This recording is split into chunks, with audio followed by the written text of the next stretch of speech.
Okay, let's dive right in. Have you ever felt, fundamentally different? Like you walk into a busy place and everything feels overwhelming, or maybe small changes just throw your whole day off. If you've ever found yourself typing autism test into Google, well, you're definitely not alone.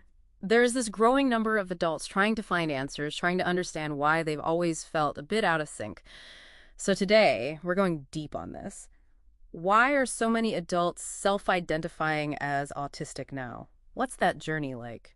And what's the bigger picture here? It's all about self-understanding, really. Okay, let's unpack this. Yeah, and what's fascinating here, it's more than just some cultural trend, Mm, though it is being talked about a lot more now. This is often a really deep personal quest. People are searching for understanding, yeah. and it's fueled by, well, a mix of things. Historical diagnostic oversights, Oh, wait. for one. Our understanding of autism is evolving, and of course, you can't ignore the rise of online communities. They're huge. That's such a key point, the historical oversights. For decades, the way autism was diagnosed was, well, incredibly narrow, wasn't it? Absolutely. It was really focused on external behaviors, mostly seen in young boys, sometimes with intellectual disabilities. Think early researchers like Leo Kanner. Right. That bias meant a whole lot of people were missed, this so-called lost generation of autistic adults.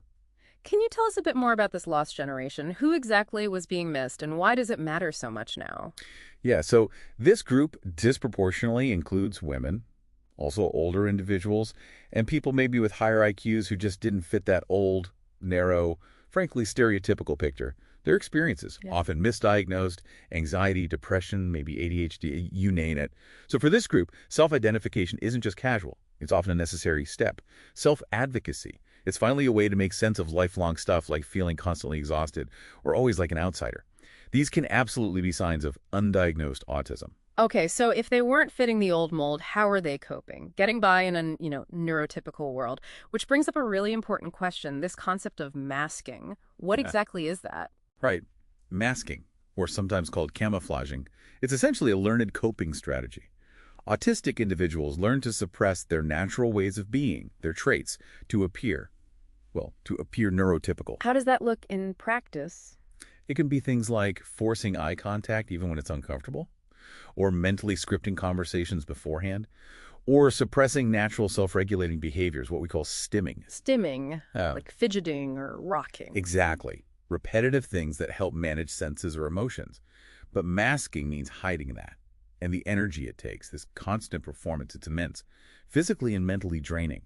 It very often leads to significant mental health issues, anxiety, depression, losing your sense of self, sometimes what's called autistic burnout. Wow, that sounds incredibly tough to live with.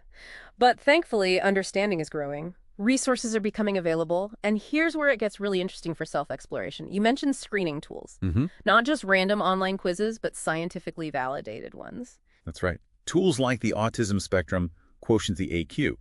It looks at a range of traits. Hmm. Then there's the RADSR, the Ritvo Autism Asperger Diagnostic Scale Revised, often used for adults who suspect they might be autistic, Hmm. and another one, the KDKQ, the Camouflaging Autistic Test. That one specifically measures masking behaviors, how much energy goes into it. Okay, AQ, RA, ADSR, CATQ. Good to know. But this is crucial. These are screening tools, not diagnostic tools. Right, so they suggest maybe look into this further. Exactly. A high score points towards potentially needing a formal assessment, but it's not a diagnosis in itself. And here's a tricky part. If you've been masking your whole life really effectively, Ah, you might not score that high. precisely, Yeah. because those masking behaviors are so deeply ingrained. So connecting this to the bigger picture, Hmm. deciding whether to go for a formal diagnosis as an adult, that's complicated. Yeah. On one hand, it can bring huge relief, access to support. It reframes things from personal failing to understanding your neurotype. But there are real barriers. Cost is a big one. Long wait lists. Sometimes clinicians aren't up to date on adult autism. And there's the fear, sometimes, of discrimination. An official label can feel risky in things like work or even healthcare. Okay, so with those hurdles to formal diagnosis, it really makes sense why online communities are so vital for many people. Places like TikTok, Instagram, they seem huge for this. Absolutely crucial. They help reduce stigma, people share stories, find validation. It's often where individuals finally find others saying, yes, that's exactly how I felt my whole life. That shared experience is incredibly powerful. So wrapping this up, what does this all mean, maybe for you listening? Well, this journey of self-identification, whether it ends with a formal diagnosis or just finding your community, finding people who get it, it seems like a really powerful way towards understanding yourself better, towards authenticity. Hmm. And maybe it leaves us all with a question to ponder.